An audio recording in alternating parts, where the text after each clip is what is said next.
Assalamualaikum warahmatullahi wabarakatuh. Selamat pagi pemirsa Tawakal yang dirahmati Allah Subhanahu wa Ta'ala. Senang sekali saya Farid Hasan menjumpai Anda dan pemirsa. Alhamdulillah di studio sudah bersama kami Ustadz Muhammad Ziyad. Assalamualaikum Pak Ustadz. Waalaikumsalam warahmatullahi wabarakatuh. Ya, terima kasih Pak Ustadz sudah Sama-sama, bersedia hadir kembali di Tawakal. Dan pemirsa, selain Ustadz Muhammad Ziyad juga sudah hadir bersama kami seorang narasumber bernama Ibu Lili. Assalamualaikum Ibu. Waalaikumsalam, selamat pagi, Mas Farid. Gimana Ibu, kabarnya sehat? Alhamdulillah. Syukur. sehat walafiat. Ya, amin. Oke, Ibu datang ke Tawakal, katanya Ibu ada permasalahan sama kehidupan Ibu ya. Nah, Ibu boleh cerita ke kita dari awal sampai Ibu merasakan sampai apa yang Ibu rasakan saat ini gitu. Iya Mas, saya trauma sama laki-laki, terutama suami saya. Kenapa?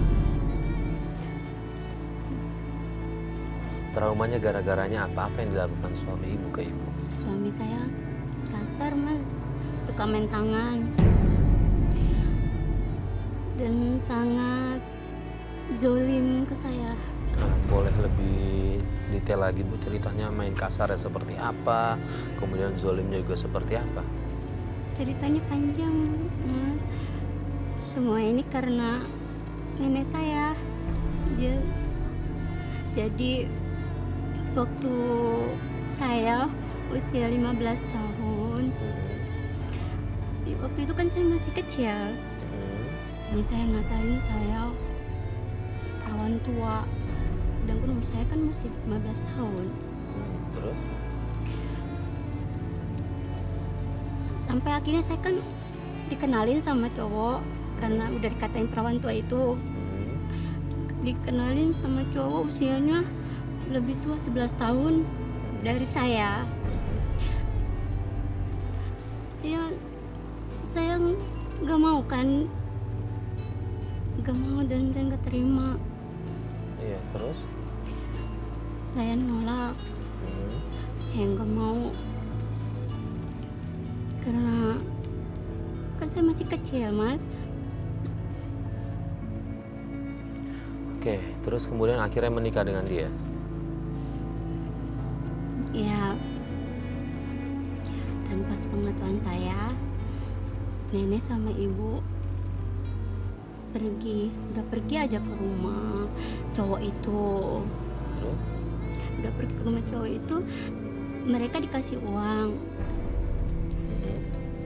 Dan uang itu habis dipakai. Karena uang itu nggak bisa kembaliin uang itu, karena saya tadinya udah nggak mau. Ngapain, kata saya, ngambil uang gitu, maksudnya kenapa mau dilamar gitu tanpa ketahuan saya. Terus uang itu diambil aja sama ibu saya, sama nenek gitu berdua. Itu buat nikah kali, nggak tahu kan saya juga. Terusnya udah dipakai aja sama ibu saya itu separoh, kirain ibu saya mau gitu. Udah diambil, terus udah kepake, otomatis kan saya nolak. Waktu itu nolak, "Ma, kembaliin aja uangnya." Terus kata mas saya, udah dipakai, otomatis kan harus diganti kan uang itu kalau saya udah nggak mau. Akhirnya nggak bisa ngembaliin uang itu. Jadi setelah nggak bisa ngembaliin, Ibu tetap berarti harus menikah dengan dia? Akhirnya menikah, iya, terpaksa akhirnya menikah. Saya terpaksa Oke, harus tahan dulu. nikah. Ya. Pak Ustadz, ini ada unsur pemaksaan nih Pak Ustadz dari nenek dan orang tuanya nih. Bahkan sudah ada transaksi lah, boleh dibilang kayak begitu, udah terima uangnya tanpa sepengetahuan ibu langsung dinikahkan seperti itu. Akhirnya karena belum bisa bayar utangnya. Ya. Jadi gini, kalau kita lihat di dalam tuntunan Nabi, orang tua tidak boleh memaksa. Orang tua tidak boleh memaksakan pernikahan, karena itu nanti, apalagi dalam kasus tadi kan usianya masih sangat belia sekali gitu. Jadi sangat belia sekali. Yang kedua, tidak boleh pernikahan itu didasari karena adanya transaksi. Jadi misalkan karena dilihat utang maka imbalannya anakmu kemudian dinikahkan. Saya kira itu adalah hal-hal yang tidak masuk dalam kategori ini. Memang Nabi menjelaskan bagaimana cara izin. Tadi kan ada aspek izin tadi. Bagaimana cara izin seorang wanita? Tidak harus wanita itu dimintakan izin. Ini harus difahami. Izin itu misalkan anaknya, "Nak, kamu mau nggak dinikahkan?" Tidak harus menunggu anak itu memberikan jawaban iya apa tidak. Kata Nabi, "As-sukutu ala ma turridho." Diamnya seorang anak perempuan ketika ditanya maka itu bagian dari tanda dia menyetujui. Saya tidak tahu tadi mungkin di awal ketika ditanya tadi bagaimana. Jadi ketika ditanya nanya diam saja, jangan-jangan ini kemudian ditangkap ini wah ini berarti setuju kan, nggak tahu juga kita prosedur seperti itu. Karena itulah di dalam tuntunan Nabi itu ada izin, itu dibedakan. Kalau al-bikru orang yang masih perawan dengan orang yang janda itu berbeda. Jadi kalau janda tidak harus alamatnya dia maka akan menunjukkan keterus terangannya. Tapi ketika anak masih kayak tadi ini bisa kategorikan dalam rangka untuk ketika diamnya itu bagian dari ridhonya. Tapi ada satu hal tadi, yaitu yang digarisbawahi tadi, ketika menyangkut masalah umur. Ya dilihat konteksnya, ini umur 15, selisih 11 tahun, berarti kan cuma 26 tahun, ini belum tua gitu loh. Yeah. Belum tua, kecuali misalkan perempuannya umur berapa, terus di sana jauh di atas mungkin. Tapi dalam konteks tadi ya belum kategori dalam hal itu. Jadi ini problem pertamanya adalah unsur pemaksaan. Memang di dalam fikih itu ada namanya wali mujbir. Wali mujbir itu artinya adalah wali yang bisa memaksa dalam konteks apa. Jadi misalkan anak sudah dewasa, sudah waktunya menikah, tapi tidak ada keinginan untuk menikah dan seterusnya, maka orang tua memaksa itu dalam rangka mendesak dia untuk memberikan supaya itu namanya wali mujbir. Kemudian bagaimana kehidupan rumah tangga ibu ini dengan pria pilihan keluarga? Sejak nikah itu suami saya emang nggak kerja, jadi tinggal di rumah cuma numpang makan gratis saja. Artinya dia sebenarnya Nganggur, tidak berkecukupan. langsung nganggur. Alasan yang nggak mau kerja kenapa? Ya mungkin nggak, dia pokoknya waktu nikahi saya itu masih kerja, nggak taunya 2 bulan lagi mungkin dia udah tahu mau di PHK. Terus nggak tahu kenapa dia ngejar saya gitu, itu cowok katanya ngejar saya gitu. Terus nenek saya mungkin tergiur kali karena dia masih kerja itu, mungkin karena gajinya UMR itu kali ya, nggak tahu saya juga lah, namanya orang tua dulu. Nah udah gitu kan saya lihat sikapnya gitu kan, ditambah saya nggak cinta dia, saya berniat nggak mau punya anak, anak dari dia, nggak mau. Saya cari cara biar saya nggak hamil dulu gitu, nggak hamil karena kan saya masih kecil, nggak mau hamil dulu, takutnya kedepannya gitu kan, otomatis kan saya harus dewasa dulu pikirannya kan Pak, harus pikirannya dewasa dulu, harus, saya juga masih pengen sekolah kan waktu itu, masih pengen belajar, pokoknya saya masih pengen bebas dulu dalam masa-masa remaja saya. Ini kena omongan nenek saya itu ngatain saya perawan tua, mas saya baru umur 15 tahun katain perawan tua, dan saya enggak ngerasa sakit hati banget. Ustadz, karena nggak ada rasa cinta di situ, akhirnya ibu ini memutuskan pada saat itu nggak mau punya anak. Hukumnya bagaimana nih Pak Ustadz? Sementara kan urusan pernikahan ya dia bisa dikatakan sah ya Pak Ustadz. Saya mau menggarisbawahi begini. Tidak selamanya pernikahan didasarkan karena cinta. Ini harus penting sekali difahami. Banyak para orang tua kita nggak ada tuh unsur cinta sebelumnya, nggak kenal sama dia, tapi ketika udah dinikahkan, jadi cinta itu bisa dibangun. Karena itulah kita perhatikan ayat ketika menyangkut pernikahan ini di surat Ar-Rum surat ke-30 ayat 21 itu kan Allah menjelaskan begini. Di antara waja'ala bainakum, potongan ayat, waja'ala bainakum mawaddata warahmah. Jadi ketika sudah ada pasangan laki-laki dan perempuan kemudian dinikahkan, maka akan menimbulkan apa? Waja'ala bainakum mawaddah, di antara kalian akan menimbulkan rasa cinta dan kasih sayang. Kenapa ada dua? Ada orang yang menikah itu dasarnya karena cinta dulu, maka kemudian kasih sayang tumbuh. Ada yang tidak dasarnya karena cinta, tapi kemudian benih kasih sayang akan tumbuh. Jadi ini penting untuk difahami dalam kaitan di sini. Sebab kan banyak juga orang berpacaran katanya cinta, tapi ternyata baru beberapa bulan kemudian kan mufaraqah. Itu bagaimana itu kan begitu. Lah yang kedua, ketika sudah menikah, maka orang tidak boleh memutuskan sepihak, misalkan istri atau suami kemudian diam-diam membuat skenario apa itu ikhtiar sendiri, wah saya nggak mau punya anak, tidak bisa, mesti harus dirundingkan bersama pasangannya. Karena itulah ketika ijab kabul seorang laki-laki dan perempuan, maka itu namanya misakon golito, itu berarti sudah ikatan yang sangat kuat sekali, perjanjian Allah. Lah tujuannya apa pernikahan? Harus ingat, Nabi menjelaskan, tanakaku al-walud al-wadud fa inni mukatsirum bikumul umama. Nikailah wanita-wanita yang banyak anak. Artinya maksudnya wanita yang subur, yang potensial. Karena apa? Kelak nanti kamu akan banyak anak dan aku bangga menyaksikan umatku ketika banyak anak. Tentu dalam anak ini banyak secara kuantitas dan berkualitas, begitulah. Lah kaitan di sinilah kemudian penting tadi, misalkan Mbak Lili tadi menyampaikan pada masa itu mestinya dikomunikasikan sama suaminya. Saya masih muda suamiku, jadi saya mohon izin untuk sementara mungkin kita tunda dulu misalkan punya anak sampai nanti kami juga taruhlah misalkan menyelesaikan sekolah menengah atasnya mungkin saat itu baru sekolah. Saya kira itu bisa dan banyak kasus yang semacam ini ketika dikompromikan bahkan ketika kuliah saja banyak. Saya punya mahasiswa misalkan baru semester 3 sudah menikah, begitu lapor loh. Saya sudah menikah Pak loh, kok cepat sekali kemudian terus. Setelah lama nggak ada, kemudian tanya, kami sudah bersepakat Pak nanti setelah sudah selesai.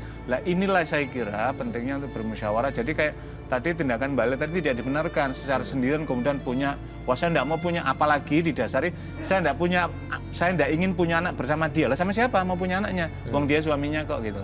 Suka tidak suka ketika sudah menerima ijab kabul dari seorang suami, maka punya tanggung jawab seorang istri, punya kewajiban kepada suami, suami punya tanggung jawab kepada istrinya. Tapi Ibu Lili sudah sempat ngomong itu sama suami? Belum, itu baru niat aja karena saya merasa masih kecil gitu. Oke, terus kemudian sampai akhirnya hamil itu di usia berapa? Saya masih itu hamil saya. Di usia itu ternyata hamil. Kan ceritanya saya kan berniat nggak mau punya anak dulu saya. Begitu saya akhirnya saya putusin KB. Pas KB nggak taunya saya dibohongin sama kakak ipar saya. Dibohongin, saya dijebak gitu, dijebak saya dan ditunjukin cara pakai KB. Akhirnya saya hamil juga karena saya kan nggak tahu cara minum pil gitu. Akhirnya saya hamil juga itu. Oke, nah setelah hamil suami berubah nggak? Maksud saya mulai mencari pekerjaan kah atau sudah dapat pekerjaan kah untuk menghidupi ibu dan calon bayinya? Awalnya tuh di situ pas awalnya tuh enggak Mas, dia malah semena-mena sama saya Mas. Dia main tangan waktu itu saya nyuruh dia sholat Jumat. Dia malah marah terus mukul saya di situ tuh. Saya yang mungkin saya enggak, ya Allah kaget saya.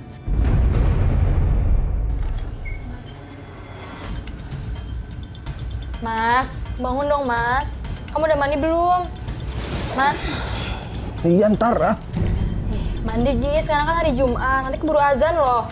Bangun Mas. Berisik ya. Nggak lihat gue lagi tidur. Ganggu orang aja terus ah.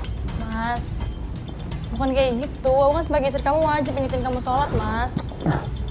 Mas, kamu jangan kayak gini dong. Kamu kan kepala keluarga. Kalau kamu kayak gini, anak kita mau jadi apa? Berisik banget sih jadi orang.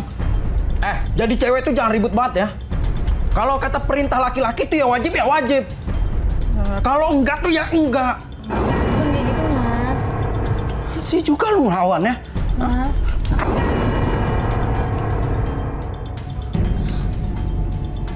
Berani kamu sama gue?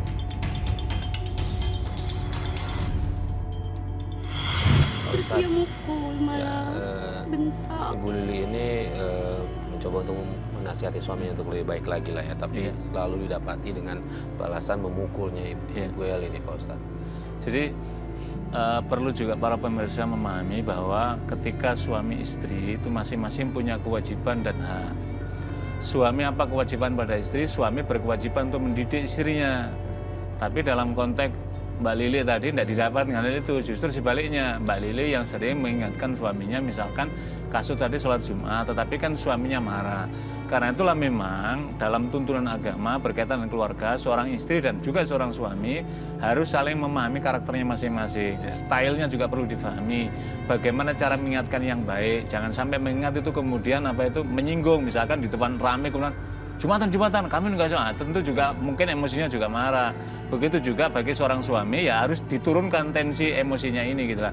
Kaitan tadi kan mengingatkan tadi itu kemudian marah, maka tidak sepatutnya seorang suami ketika diingatkan kewajiban. Bahkan kalau kita lihat bagaimana kisah pada zaman Nabi SAW dan para sahabat, para tabiin itu kan dijelaskan. Jadi kalau seorang suami punya kewajiban misalkan sholat malam, dia bangun malam, maka hendaklah ia juga membangunkan istrinya diajak sholat malam.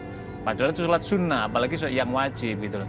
Lah kaitan tadi kan sudah diingatkan lah, tentu jenis suami yang semacam itu dia berdosa di hadapan Allah karena sudah diingatkan oleh istrinya dengan cara yang baik untuk menunaikan tuntunan kewajiban yang baik, tapi ternyata justru marah bahkan melakukan tindakan mungkar. Apa bentuk mungkarnya? Yaitu melakukan kekerasan, main tangan kepada istrinya. Nabi SAW, para pemirsa perlu mengetahuinya, pasangan suami istri, Nabi mencela para suami yang suka main tangan kepada istrinya karena itu bukan merupakan tuntunan akhlak mulia yang dicontohkan oleh baginda Rasulullah SAW. Oke, Ibu Lili, saya dengar katanya Ibu Lili sempat mau ditabrak suami ya? Betul. Itu gimana ceritanya? Jadi waktu itu saya pulang telat karena lagi lembur. Saya bilang sama dia dan izin, tapi dia nggak percaya, malah curiga. Dia nyusul ke pabrik. Pas saat saya pulang, saya bareng sama teman-teman. Gimana kerjanya? Ya, nggak gimana. Bye. Yuk. Apa? Nggak apa-apa. Emang kenapa? Emang suami lo nggak jemput? Nggak tahu. Nggak tahu sih, aku juga. Oh, bagus. Bagus, katanya kerja. Hah? Tapi asik jalan-jalan sama cowok ini ya? Kamu apaan sih, Mas? Dasar cowok yang gak bener lu ya. Kamu diem ya, Mas? Dasar. Berani-beraninya lu ngambil bini gua. So jagoan lo, hah? Li, Ya. aku pamit tuh, pulang duluan ya. Ya udah, hati-hati ya. Sorry. Oi. Oi, pengecut. Mau kemana lo? Mas, apaan sih kamu bikin malu aku ya? Udah. Ayo pulang. Apaan sih? Aku nggak mau ya pulang sama kamu. Udah, kamu duluan aja. Li. Apaan sih, Mas? Lili. Sama wanita sialan.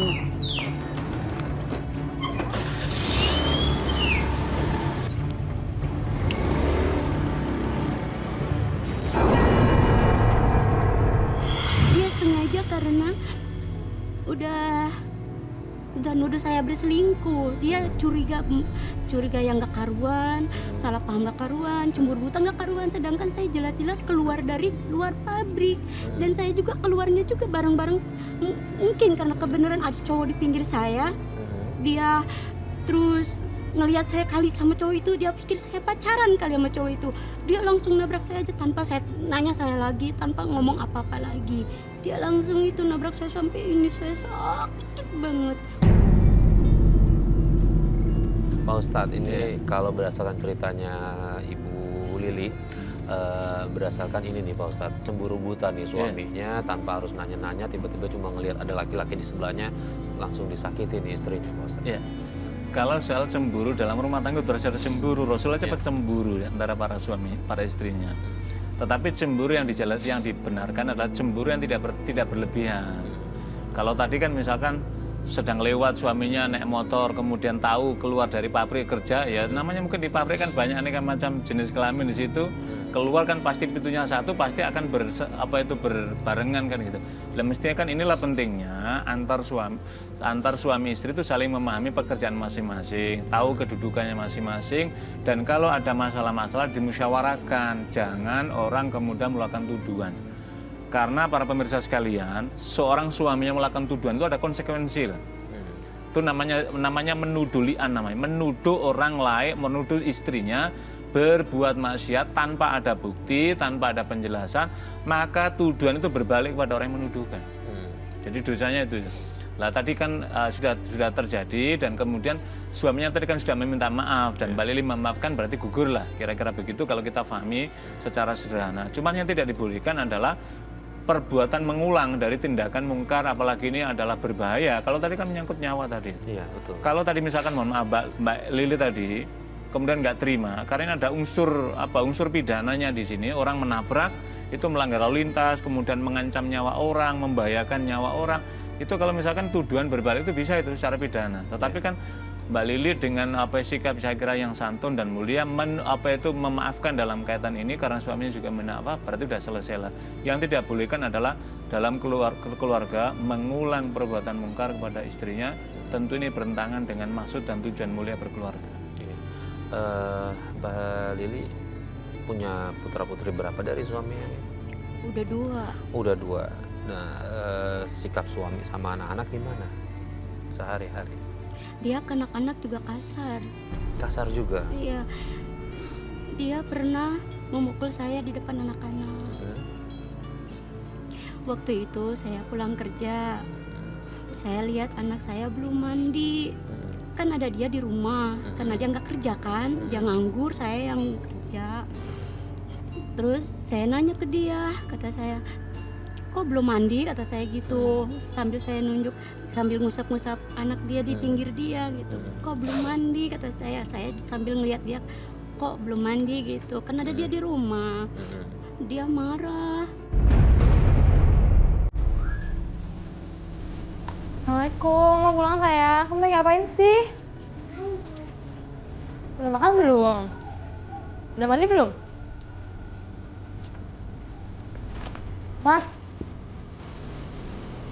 Mas, kamu gimana sih? Udah sore kayak gini. Masih aja anak belum mandiin juga. Ya kamu kan ibunya, mandiin dong. Mas, aku kan kerja. Kamu di rumah ngapain aja sih? Mandiin anak aja nggak bisa. Oh, mentang-mentang kerja, ya. Kamu seenak-enaknya berkata kasar sama aku ya? Mas, seenggaknya kamu tuh bisa bagi tugas sama aku dong, Mas, biar aku nggak capek sendiri kayak gini. Kamu yang capek, kan? Ya, cuma kamu sendiri yang kerja di sini. Udah.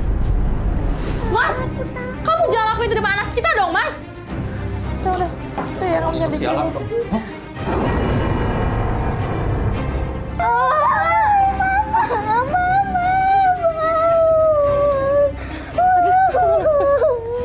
Begitu saya disuruh-suruh ke depan mas saya juga ngeliat ada apa kenapa, padahal saya cuma ngomong mandi doang. Dia pengennya nggak mau disuruh, mungkin kemauan dia pengennya diem aja kali gitu.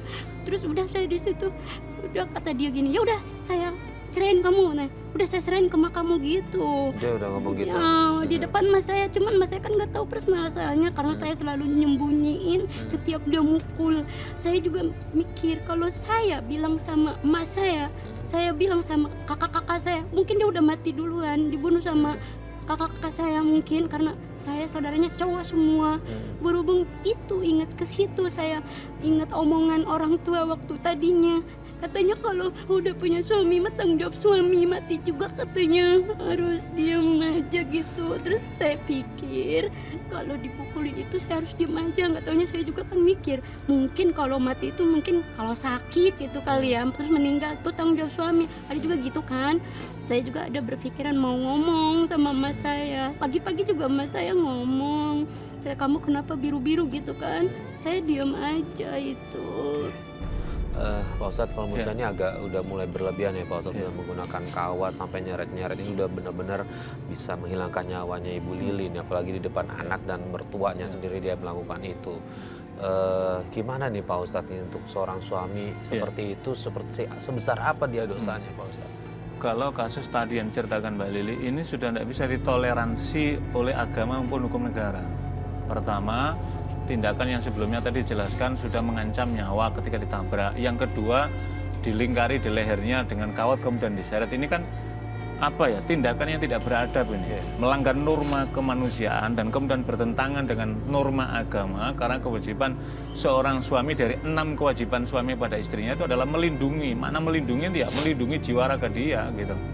Lah tadi kan tidak terjadi, karena itulah undang-undang kekerasan dalam undang-undang KDRT itu dilarang. Jadi perlindungan kepada wanita itu salah satunya adalah seorang suami tidak boleh melakukan tindak kekerasan dalam rumah tangga. Dan kalau suaminya istrinya keberatan dan melaporkan, maka suami bisa dikenakan hukuman pidana. Ya. Nah, Bu Lili tadi kan suami bilang saya ceraikan kamu. Kemudian akhirnya jadi bercerai. Belum.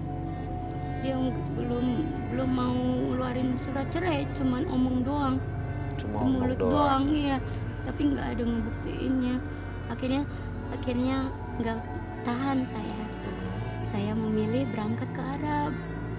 Saya titip anak-anak saya ke emak saya. Jadi di tenaga kampung. kerja wanita Iya. di sana. Iya, saya berangkat agar saya nggak terus-terusan begituin. Saya mau cerita sama emak, saya mau cerita sama dia. Kalau dianya ngancam terus, makan saya juga takut. Takut sayanya juga. Saya juga bisa lapor polisi, bisa cuma dia ngancam terus sama saya. Jadi saya daripada mati, kata saya meninggal, lebih baik saya mutusin berangkat ke Arab kerja di sana. Suami mengizinkan Bu Eli berangkat ke sana. Izin gak izin, saya akan pergi 3 bulan. Saya dapat surat cerai karena dia kan udah nyerahin saya itu. Saya udah telepon itu dapat 1 bulan. Saya telepon ibu saya, Bu, dia kan sudah ada 3 kali ngomong talak itu karena saya emang udah nggak mau punya suami yang suka mukul-mukul terus, kata saya gitu. Terus dapat katanya, iya udah alhamdulillah emak sama anak kamu yang nyerahin. Terus udah gitu, udah dapat surat cerai itu 6 bulan. Saya dengar dia udah nikah lagi sama nikah lagi. nikah lain. Gitu. Terus saat setelah cerai sampai sekarang ada komunikasi dengan suami terkait sama anak mungkin? Ada, itu yang saya heran, Mas. Dia masa sering ke rumah, katanya mau nemuin anak, padahal dia mau minta uang. Sama? Kan pernah anak saya ngadu ke saya, kan anak saya yang udah besar kan kerja, kan saya udah lama gitu ya kerja, pas gajian ibu tirinya nyegat dia. Ibu tirinya minta uang semua gaji anak saya. Saya nggak habis pikir, kok anak saya masih dijolimi aja gitu. Nggak mikir kalau ibu tirinya kan nggak ngikutin ngurusin. Oke, Pak Ustadz, ini ada nggak sih kewajiban seorang anak nih untuk memberikan uang kepada ibu tiri ini, bukan ini tapi bahkan semuanya hak anak lah, misalnya gaji anaknya itu diambil sama ibu tirinya nih Pak Ustadz. Jadi begini, kalau hadis Nabi itu menjelaskan begini, anta wa maluka li abika, kamu dan harta bendamu itu adalah milik ayah ibumu. Ayah ibu ini tentu adalah yang melahirkannya. Kalau kita pahami konteks ini karena riwayat hadis ini ada kaitan dengan ketika sahabat mengadu pada Rasul, ya Rasulullah, ini ayah saya ini minta harta saya terus ini, minta begini gitu. Nabi kemudian orang itu ingin mendapatkan pembelaan dari Nabi karena orang ini kan menolak dari semuanya ini, maka kemudian Nabi mengatakan kamu dan harta bendamu itu adalah milik orang tuamu juga, jadi orang tuamu punya hak untuk meminta itu. Tapi kalau dalam konteks ini kewajibannya kepada ibunya Mbak Lili sama ayahnya kan begitu. Tetapi yang tidak boleh kayak tadi kan kemudian lantas semua miliknya dihabisi, terus anak ini bagaimana kan itu gitu loh. Itu juga mesti harus difahami konteksnya. Tidak bisa kemudian, apalagi ini adalah ibu tiri. Bukan berarti dengan ibu tiri tidak menghormati, tetapi ibu tiri tidak punya kewenangan sampai sejauh kemudian mengambil seluruh hasil dan seterusnya tadi. Karena anak ini kan juga persiapan juga untuk menatap masa depannya. Ya, artinya sang anak ini boleh menolak ya? Ya boleh, tetapi cara menolaknya dengan cara yang baik. Tapi kalau misalkan ayah dan ibu tirinya sedang berada dalam posisi kekurangan ekonomi dan lain-lainnya, kemudian memerlukan, ya anak tadi juga punya tanggung jawab untuk membantunya, karena bagaimanapun ada ayahnya di sana gitu. Tapi yang tidak boleh adalah kemudian mengambil semuanya sampai anak tadi kemudian dalam posisi tidak bisa berbuat apa-apa dan dia juga menjerit hatinya. Ini yang tidak dibolehkan dalam konteks agama. Nah, Ibu Lili sendiri sekarang sudah menikah? Saya nggak ada kepikiran nikah. Saya masih trauma. Kadang-kadang saya merasa ketakutan sendiri. Gimana solusinya Pak Ustadz? Allah menciptakan manusia itu azwaj dan berpasang-pasangan. Tadi kebetulan Allah telah menakdirkan pasangan tadi yang semacam tadi. Mungkin ada banyak hal pelajaran. Cuman kan di antara keduanya baik Mbak Lili maupun pasangannya tidak pernah mengambil pelajaran dari peristiwa ini kan gitu. Akhirnya kemudian masing-masing ya dalam posisi itu. Yang kedua, kalau Ibu Mbak Lili misalkan masih ada keinginan setelah bercerai dengan suaminya tadi, kemudian keinginan membina rumah tangga, yakinkan, pasrahkan kepada Allah, kuatkan ibadahnya, kuatkan ikhtiarnya, kuatkan tawakalnya kepada Allah. Mudah-mudahan Allah pertemukan laki-laki yang lebih baik dari yang pertama tadi, supaya ada harapan bahwa membina rumah tangga itu adalah tujuan mulia. Insya Allah kalau itu dipasrahkan, yakin kepada Allah, Allah akan mempertemukan dengan yang lebih baik. Amin. Ya. Doa apa nih Pak Ustadz yang harus dipanjatkan sama Ibu Lili nih? Ya memang tidak ada doa secara khusus minta pita, tapi kan Allah memberikan guidance melalui tuntunan Nabi SAW, yaitu sholat istikharah. Sholat istiqoroh. Jadi apa itu sholat istikharah? Sholat istikharah itu adalah sholat menghadap, itu panduan ketika ada dua kemungkinan yang membingungkan. Ya Allah, saya mau menikah lagi apa tidak? Tapi saya trauma ya Allah. Sedangkan pernikahan ini sunnah Rasulullah ya Allah, maka meminta petunjuknya. Kan doanya ada doa khusus yang panjang sekali. Kalau kita ceritakan mungkin nanti bisa secara pribadi bisa kita bimbing. Jadi itu adalah gunanya itu. Yang kedua adalah memperbanyak istighfar pada Allah. Tadi kan banyak sekali perbuatan-perbuatan lalim yang terjadi baik dari pihak suaminya maupun dari Mbak Lili memohon seperti itu, kemudian memperbanyak wirid-wirid, kalau ada amal-amalan sunnah yang bisa dikerjakan dan rajin sholat malam sebagai bagian dari ikhtiar mohon petunjuk pada Allah. Maka insya Allah seperti doa Nabi kan ada begini, Rabbana hablana min azwajina wa dzurriyyatina qurrata a'yun waj'alna lil muttaqina imama. Itu adalah petunjuk dalam rangka untuk itu. Oke. Baik, terima kasih Pak Ustadz atas semua Sama-sama, Mas nasihatnya. Mudah-mudahan bermanfaat untuk Ibu Lili dan saya berharap Ibu Lili ke depannya jauh lebih baik lagi, bisa menggapai semua impian Ibu Lili, ingin memindah rumah tangga. Mudah-mudahan rumah tangga yang baru pun nantinya akan jauh lebih baik lagi. Terima kasih sudah berbagi cerita dengan kita. Mudah-mudahan ini juga bisa menjadi pelajaran buat pemirsa di rumah. Iya Mas Zaid. Dan pemirsa, akhirnya sampai di sini Tawakal. Saya Farid Hasan undur diri. Wabillahi taufiq wal hidayah. Wassalamualaikum warahmatullahi wabarakatuh. Waalaikumsalam warahmatullahi wabarakatuh.